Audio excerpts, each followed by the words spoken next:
Hello everybody, this is Joel, aka Bourbon Dingo, and welcome to episode 9 of my Let's Play Crusader Kings 2. Alright, during the last episode we finally got a claim on Gwent, and we pressed and we took it. Almost immediately after, or during that war, my Duke Bledden the Hunter became injured, and shortly thereafter died of his wounds. So his son gained... And his son is not very prestigious. In fact, he's still at a negative 184 prestige up here. So he's having a little bit of trouble with the members of his court not liking him and such.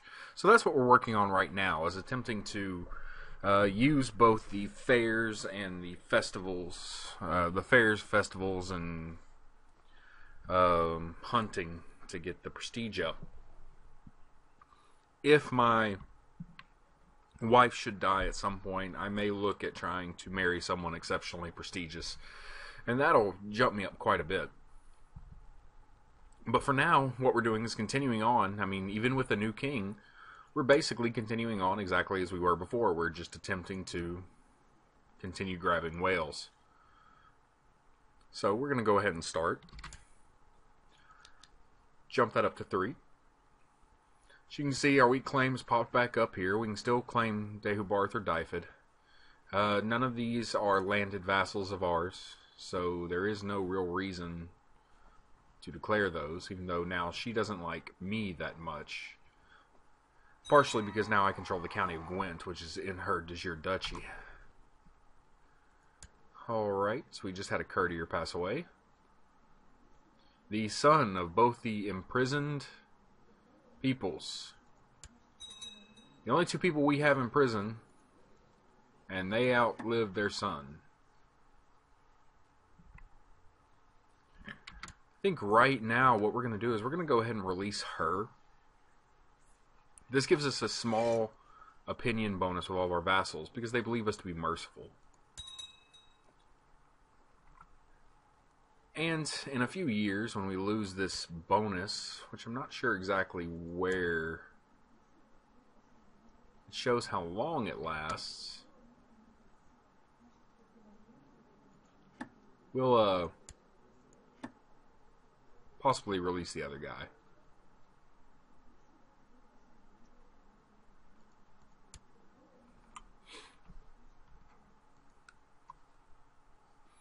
For now, we got a building almost finished in Matherfall, and enough money to go ahead and throw another summer fair.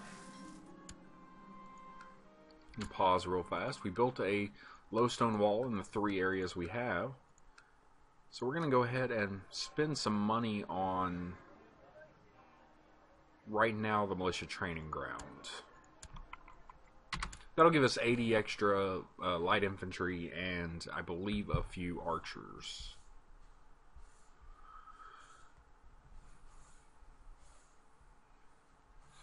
Try to make our army a little more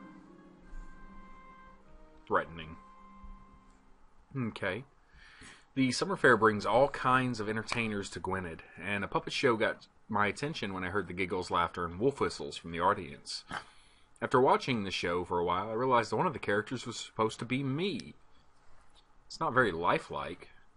Makes my son, who's my count, and my heir, like me less. I don't want that. Mockery, what else? I get a +1 to intrigue, +1 diplomacy, and people like me 5 less for a few months. I'm not sure. And that is so funny.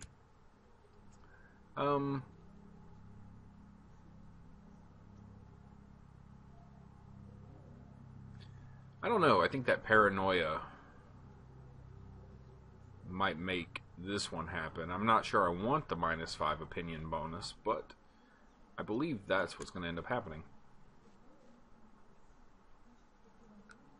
The jester who performed during the summer fair ran around in a silly hat with bells, and before I knew it, he hit me with his bauble. Everyone laughed at his jokes, or rather his insults. It was rather funny, or throw him into the prison.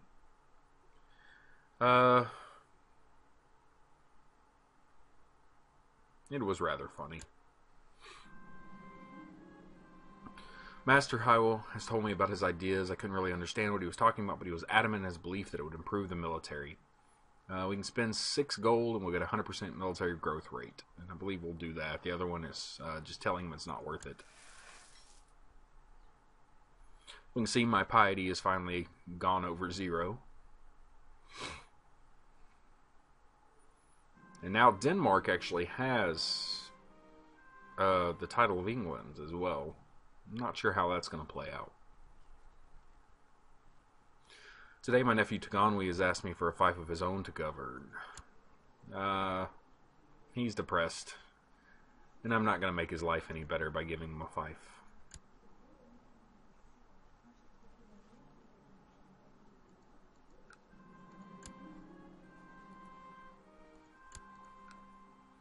The peddlers are loading. Okay, this is the summer fair is ending. We'll gain 15 more prestige.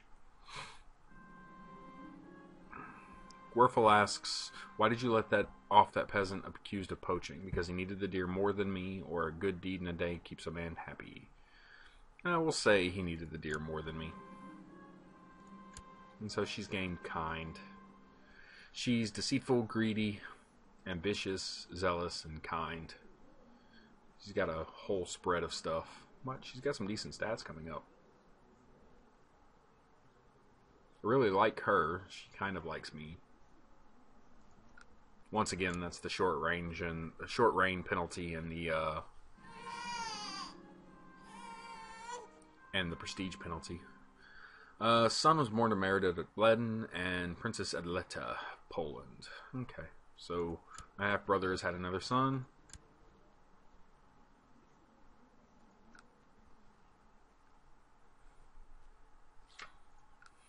Alright, what we're going to do now is basically wait for another 100 gold. We're going to keep taking a look over here in intrigue and keep throwing hunts and feasts as best I can. Sighthounds thirsted for blood, and we brought many hares in. This is more prestige for about a year. Looks like it's about 6 months. And a higher martial score.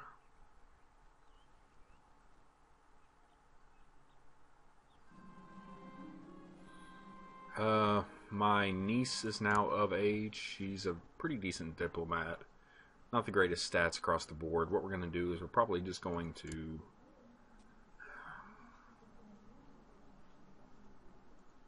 I think I might set up a matrilineal marriage and marry her off to someone in my court so as to keep moving them into the Matherfall dynasty. In fact, I believe that's exactly what I'm going to do, and I'm going to marry her off to...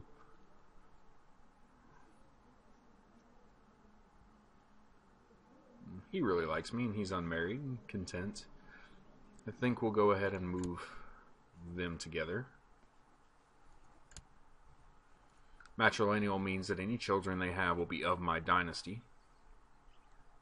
And so it'll give me more courtiers that I can spread out to the world. Alright, and finally, our cousin, who our father had put onto the throne of Dyfed and Dehubarth, has had a child with our uncle. So now, our cousin is the heir for the county of Dyfed, and he is of our bloodline.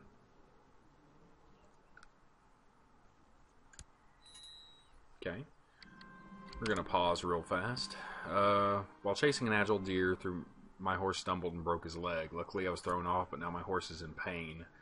Kind.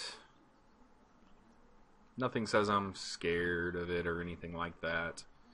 I could call my huntsman to kill it, or I could kill it myself, and I believe I'll kill it myself.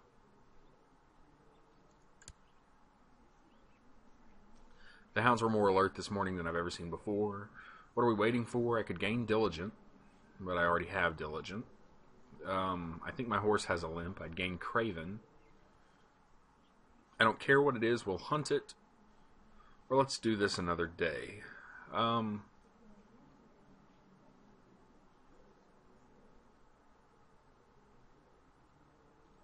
are we waiting for? Let's go.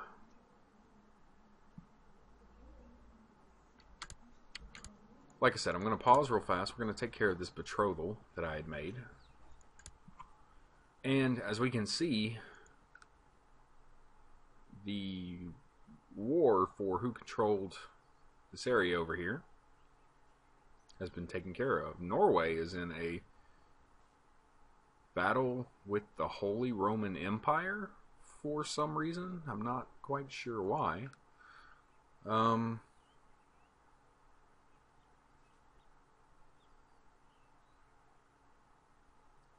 For the Holy Roman War for Duke Magnus's claim on the throne.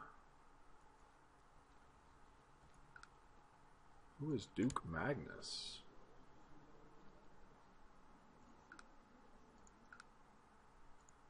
Okay, this is a little disconcerting. It's not one of his children. Not either of his. Not quite sure who Duke Magnus is, and I'm not quite sure how I'm supposed to find that out.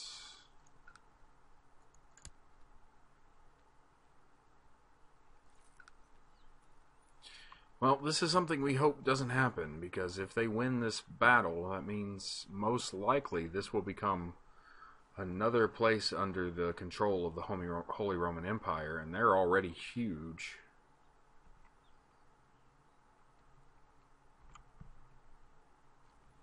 Oh well, let's keep going. The Grand Hunt is over. We gain 10 prestige.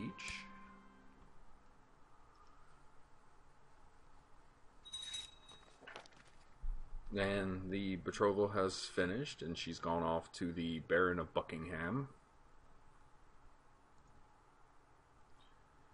Okay. We can now gain an ambition. My grandson has come of age. We'll look at him in 1 second. We can gain an ambition, and one of the things I might actually work towards is improving either my stewardship or my learning. Because we're a good ways away from being able to obtain either the Paragon of Virtue or Exalted Among Men. I believe we're going to work on our stewardship. I'm not sure if it directly affects how much income we make, but it can't hurt. And if we happen to take Little Morgan, we might be able to keep control of it. Okay, now looking at an unmarried heir. He's going to be second in line of succession. He is not very good at all. He's also the only son they had before he passed away. Count Bloodden would be a better heir. I'm considering something kind, though. I'm not sure I would do that. I don't like him, however, and he doesn't like me.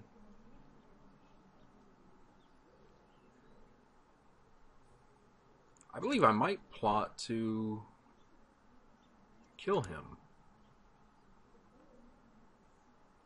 Make an attempt to assassinate him so that my Duke Bloodden actually, or Count Bloodden actually inherits, because he isn't nearly as good as Count Bloodden is. So before we unpause that, what I'm actually going to do is see if anybody will join us. And I've got a few that will. I'm not sure what level of plot power I'm going to need. Sure, that's too low, and I'm not sure that everybody here will join us specifically, but I know that Count Bloodden of Gwent will join me. That one's simple enough.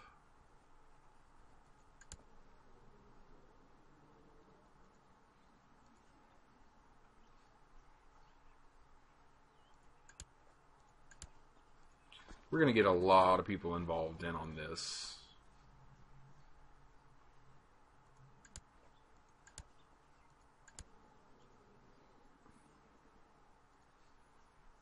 And after I've gotten everybody joined, if I'm not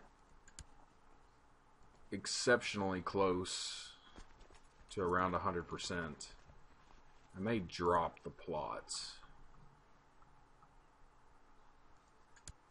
I do have enough money to bribe someone if necessary, and I may do that. We'll check here in 1 second. We are getting a lot of people involved, and I think this may be a mistake, but it's something I want to do.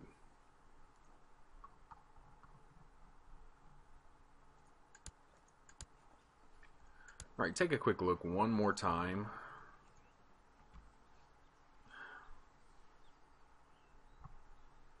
Look at plot power. The highest plot power is going to be him. And I think we're going to go ahead and send him a... Actually, we're just going to award him a title, Master of the Hunt. First off, see if that's enough. And that's enough to convince him that he should join our plot. Alright, we're going to go ahead and let this start going again. We're actually not going to marry him off just yet.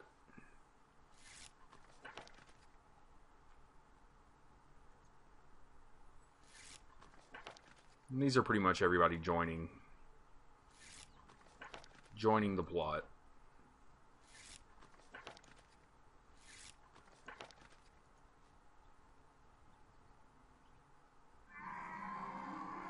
Okay. My father's wife just passed away. She was still depressed.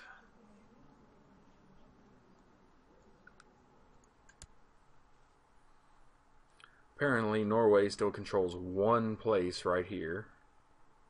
County of Cornwall is all by himself. Norway is still being eaten up by the Holy Roman Empire.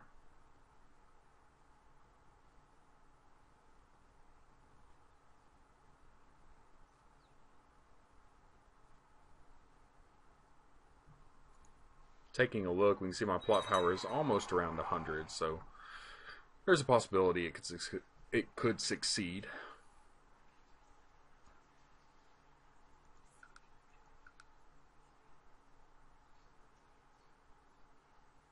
We're going to go ahead and release my cousin from prison now. Ooh, we have a crusade. And we are going to join this crusade. Yes. What you do is whenever you join a crusade, you have to ask the Pope for permission to join the crusade. And once he agrees that you can join, you join along with everyone else who's attacking. As we can see, we've become allied with a few places here and there. What we're going to look at real fast is where the crusade was for. It's for Jerusalem, which is right over here.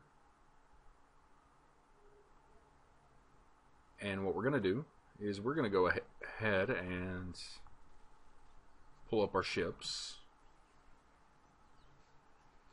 And this is going to be very likely what we did over there. We're not going to be there for too long. We're going to go and get our feet dusty. Then likely come back not too long afterwards. What we're going to be doing is we're not bringing any levies from our vassals. We're only going to be bringing our domain levies. So what we're going to do is, I guess at worst we'll just pull up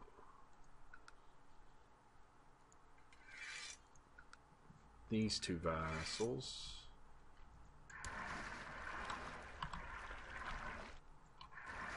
Send them to Gwynedd like normal. And then we're going to pull up our own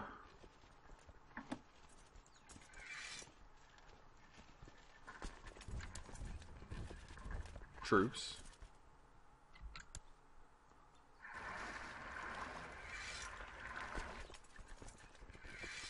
Take those together. We're leading the center, and Meredith ap Bledden, my half-brother, and my cousin, Meredith ap Gruffid, are leading the sides. And they've been leading the sides of almost every army we've put out. Alright, we're going to come to the Sea of Palestine. And how the Crusades work is basically there's a percentage contribution. And the person who has the highest percentage contribution actually gains control of the area that is for crusaded against. There are some rules about if there's a crusade called on Rome or where the papacy is that it doesn't matter who has it, the papacy gets it. But we'll see about that. Okay, my co-conspirator Count Vledin has assembled a party of mercenaries who will ambush Quill disguised as highwaymen. I am sure he will not survive the encounter. So my second son has come up with a plan to kill my grandson, who is not a very good heir. But as you can see, they've got a lot of troops, and that's always one of the problems. Muslims seem to have a ton of troops, but that's also because they call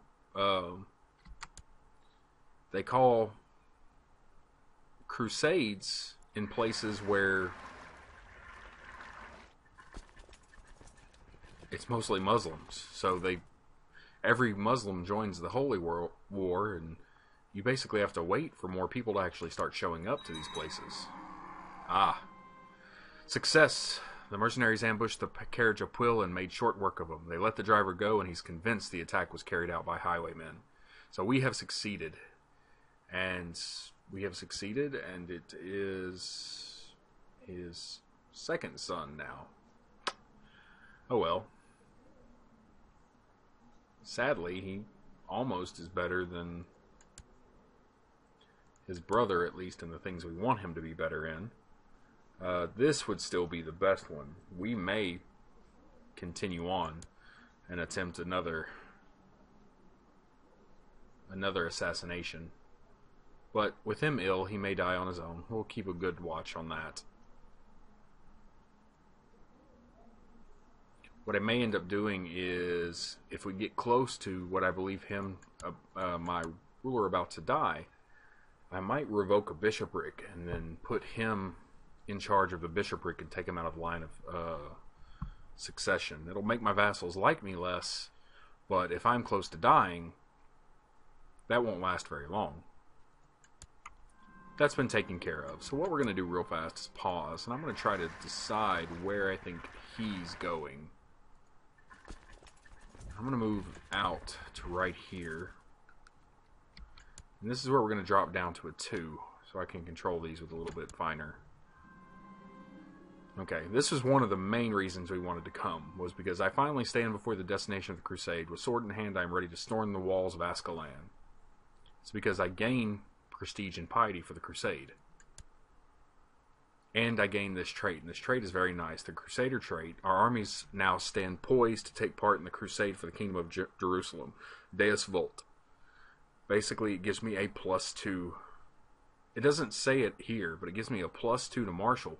But the big thing it does is it gives me a diplomacy or a opinion bonus with everybody, because I'm a Crusader. What I'm going to do is I'm going to join... Hey, there's the armies of Dehubarth up there. I'm going to join the armies of Dehubarth up here and help take...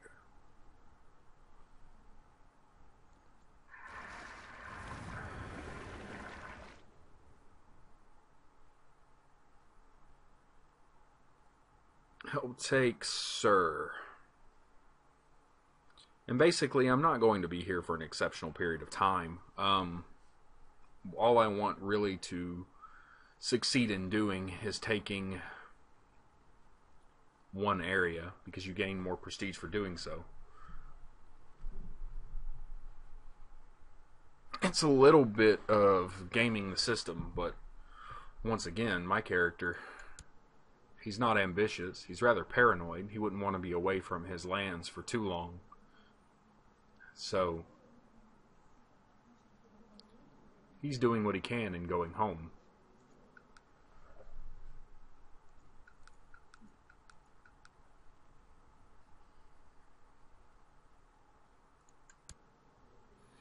And I forgot, with primogeniture, it doesn't go from son to son to son. It goes from son, and if there are any grandsons born of that son, it goes to them, which is why there are two available here. Of which, as I said, the second grandson would probably be a better choice.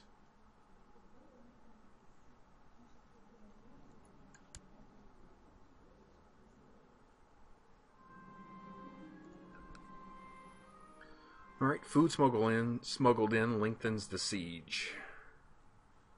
Defending troops get more morale, which means this bar that's over here will jump up a little bit, and they'll keep defending against this siege. But we have almost taken their capital. Combat is actually starting to go on our side. And as you can see, the target of our crusade, the Walaya of Sur, and I'm sure I'm saying that wrong, has finally fallen to our mighty arms and the wrath of God. Victory is ours. We just gained 100 prestige and 100 piety. So we're finally positive prestige. I'm actually going to stay on this spot until I see somebody coming. If I see somebody coming, I'm going to jump on our boat and run home. We'll see if we can pull some more. Alrighty then. Our son wants to kill our heir. Normally what I would tell him to do is cut that out. But I am not certain that I mind our next in succession being the one that gains.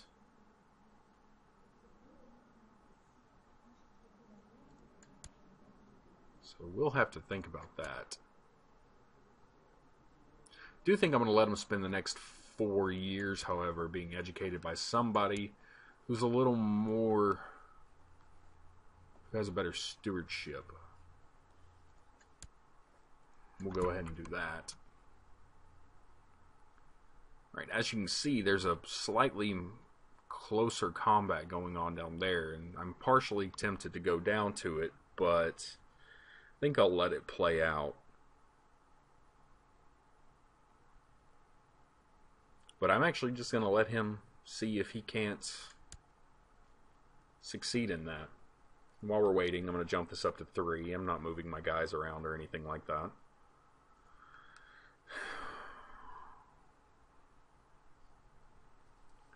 As you can see over here, you can take a look and see percentages and things like that. If you look at contribution to the crusade, if it were to end right now in our favor, and pause real fast, I'm going to introduce you to what is known as a doom stack. And there are much higher doom stacks. I'm not saying that this is a high doom stack or anything like that. But this is a stack of enemies that is very, very scary.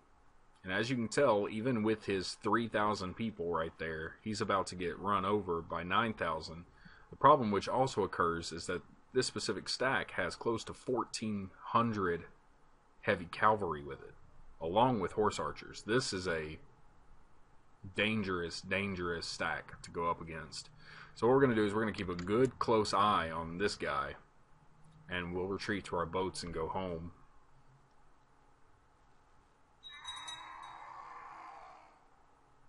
One of our bishops passed away. And as you can see, they're all forming up into an even higher stack.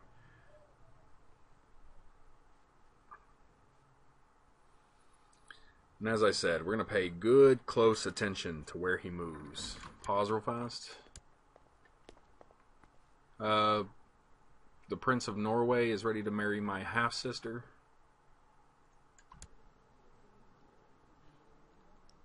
I could be okay with that. We're going to go ahead and accept that.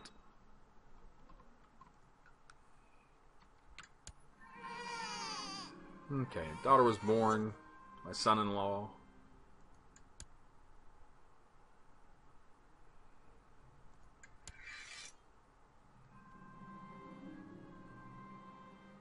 Okay, the siege lengthens again. They're doing well defending against it. Everybody's moving away from where I was, so it's taking longer and longer to siege here. And we're gonna pay. Okay, there we go. We're about to get attacked, so I'm going to be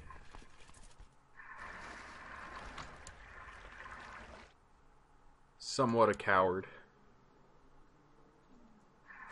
and retreat home.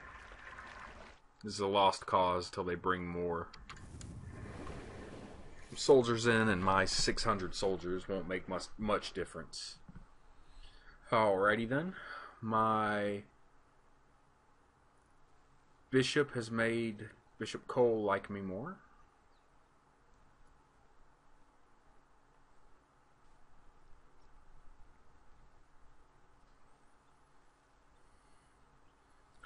As I said, we're heading on home, and we have smallpox spreading among Gwent. We're hoping that doesn't last too long.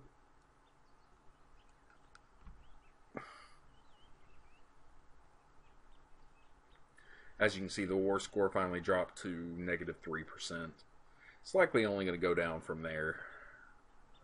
If you look at the people who are joining us, Scotland seems to be the largest group, and that's not nearly large enough to deal with everyone that's joined in.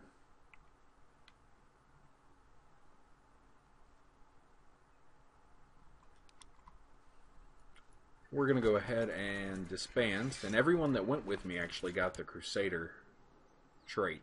So it's a good way to maybe bring sons and such to get them the trait before they take over. We're going to keep this righteous imprisonment up for just a bit. As you can see, my prestige is finally a slight bonus. We're up to 210 gold, however, and I think in that case we're going to go ahead and... Okay. Our heir is finally of legal age. We're going to go ahead and build this castle town. It's the next bump up, and it'll jump us up quite a bit on how much we're making. Our heir finally became of a legal age.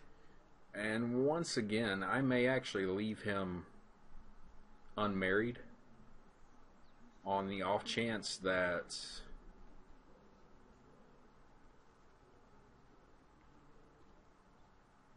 he does make the claim or he gets killed. We're going to leave him unmarried for a short period of time.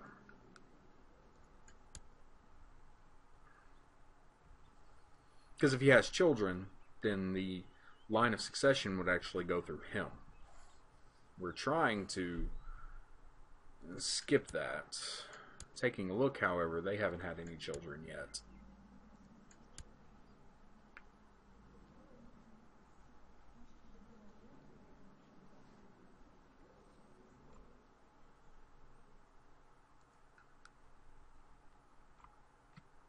So apparently, Norway is now controlled by the Holy Roman Empire. Not quite sure how that happened, but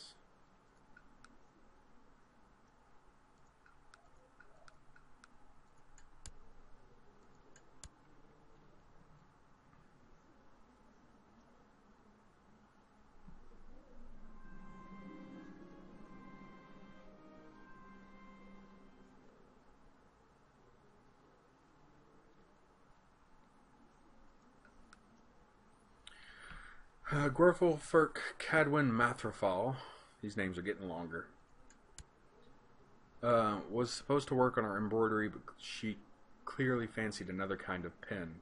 Her swordsmanship was not too bad for a girl. This seems to be a reference maybe to a Game of Thrones. She is very nice.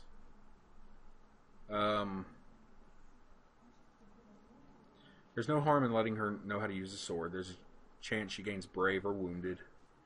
And this is not seemly for a woman. There's a chance she gains just or humble. I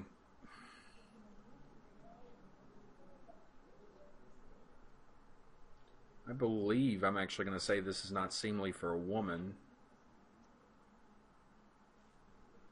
Both of those options aren't too bad.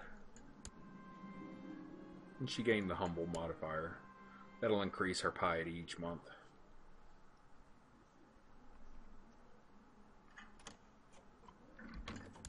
Alright, we were just called to arms for an Apulian Holy War. As you can see, there's been a revolt against the Holy Roman Empire. I'm not quite sure how well it's going to work, because the Holy Roman Empire is kind of hard to succeed in revolts against.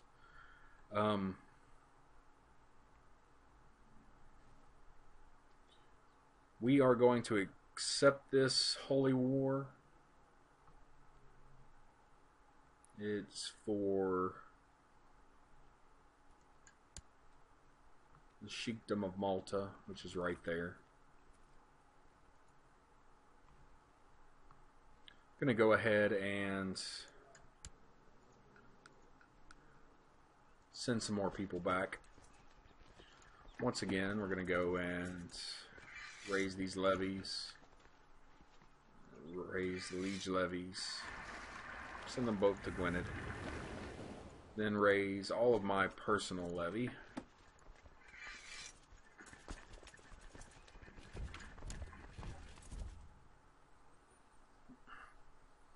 And I'm going to go try and help a cause that will actually win. Gather all of them. Embark the army. I'm going to pause and go find out where we're sending these guys to, which is right here. And we'll wait for a few moments. Not quite sure where else they're sieging. This appears to be the only place I can see. My uncle has passed away, and he had one child, just enough to set our bloodline onto the throne. So that's good.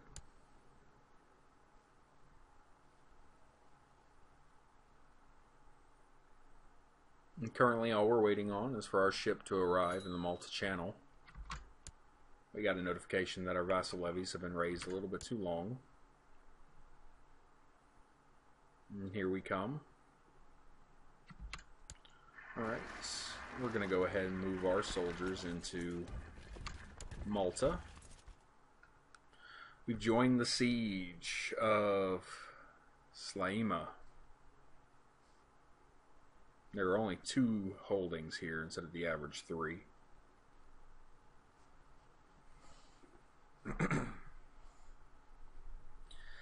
And I think we'll stay here at least until we've conquered all of the holdings. Alright, my daughter has become a mastermind theologian. She's actually got quite a bit of bonuses. She loses a little bit of fertility and a little bit of intrigue. But she is a very good... Yeah, those are really good stats. I think exactly what I'm going to do is I'm going to marry her matrilineally to keep her as someone to educate children. I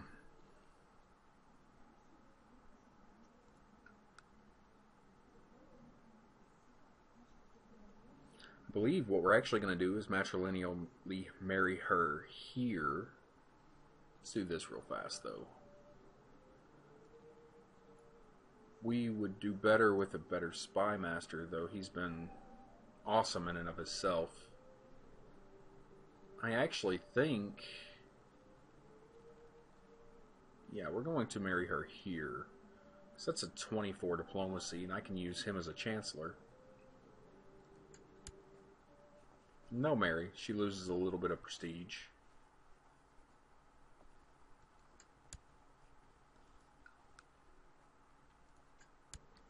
We'll hit OK. Let this keep going down. Alright, now she's in here. She should be married currently. She is now married, and we're going to go ahead and he's content. She's ambitious, he's content.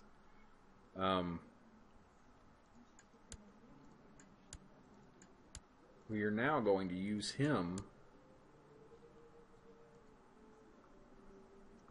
as our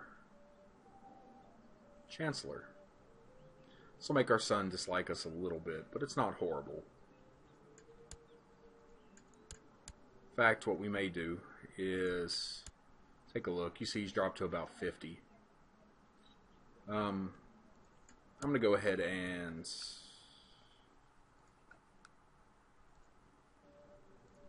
move him to start fabricating claims. We're up to 19% with that, and that's actually a max. It caps out no matter how much higher you are than above 20%. I think a 20 altogether. you're never going to get higher than 19% fabrication rate. It's got a cap on it. But we're going to keep watching over here.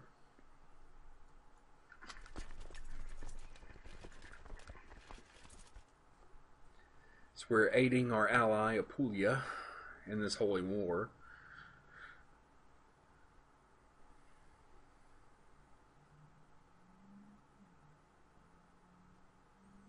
And we've won that one.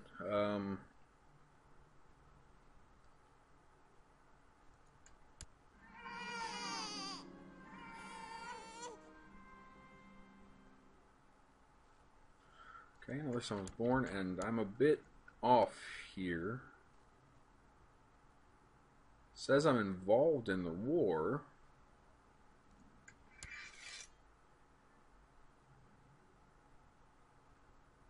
It's the Holy War for Sicily. Where else are we attempting to fight here?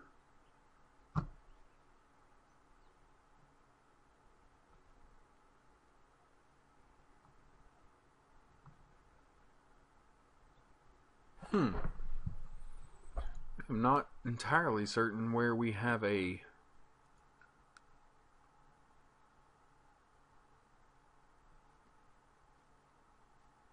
other wars currently. Not seeing any Muslims throughout here. In fact, the only wars I'm seeing currently going on is right here. We just took over that spot, but there wasn't any increase to the war score. It's also saying we haven't won any battles.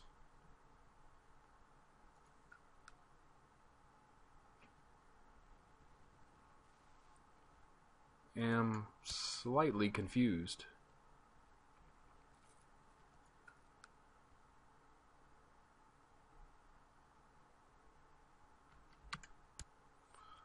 Oh well.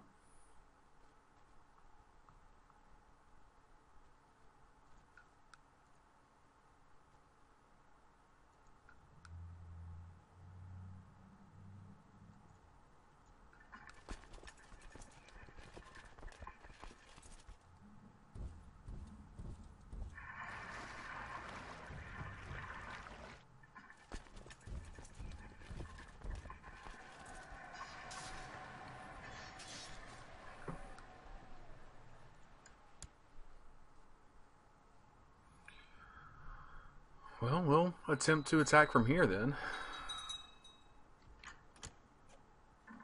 The battle seems to be over.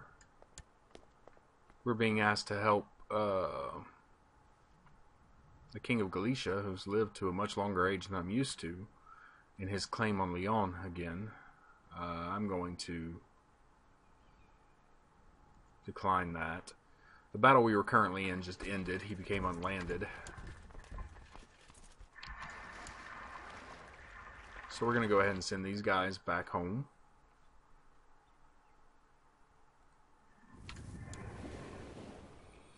As you can see, they've pretty much devolved completely down. Alrighty then. Now my son is attempting to kill me. My heir is attempting to kill me. Yeah, we will not have that. I'm going to go ahead and imprison you. I found a reason to do it.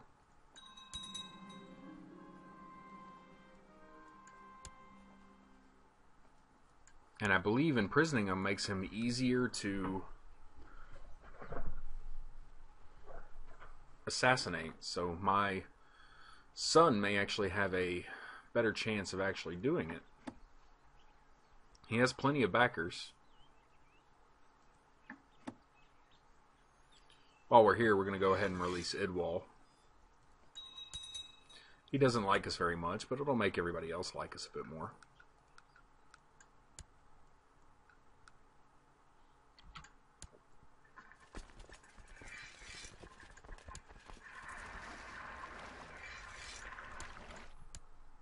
Alright, we have one child lacking a guardian.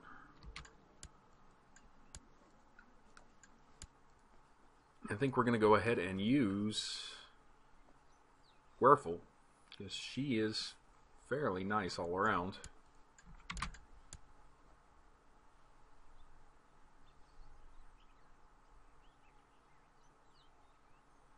Alright. I'm going to go ahead and let this run probably a few more months.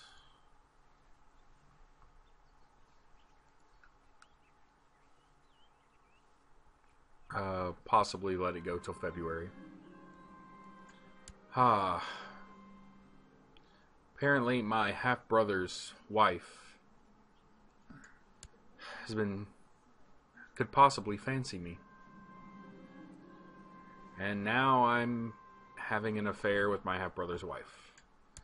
This is going to be a running thing, isn't it?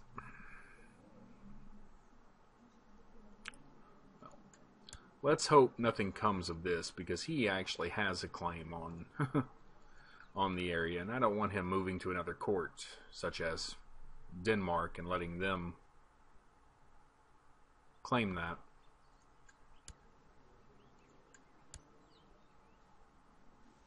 As you can see, one of the big things about being put into the dungeon is you have a -10 to diplomacy and a -1 health. There may be possibilities of him escaping and such, but we'll see when that comes around. We're up to 150 gold. I'm going to go ahead and take a quick look. We're going to build another militia training ground here, increase the size of our army.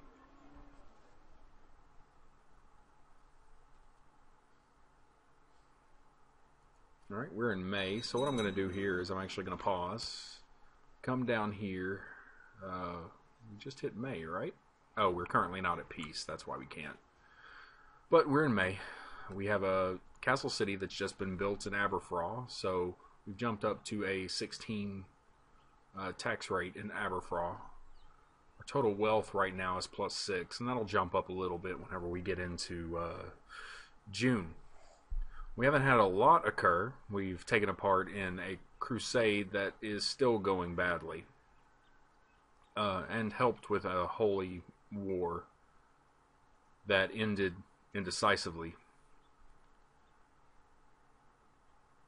One thing that has occurred is that the Holy Roman Empire has taken control of Norway, and something that's already powerful has become more powerful. Denmark somehow got control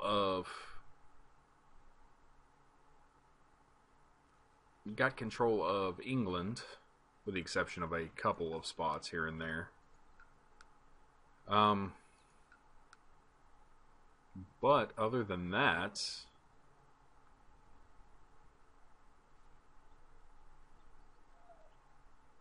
not too much has changed. Scotland still seems very stable. They've taken over Insagal and forced him down here. Ireland is still Ireland. So alright, I'm going to go ahead and call it a close here, and whenever we come back, we're going to still wait on our claims as slow as they're going, and sooner or later we will form the Kingdom of Wales. We succeeded today in getting our prestige and piety above 0, which is always nice, and that should make our next episode go a little bit smoother. Alright, thank you guys for watching. I'll see you next time.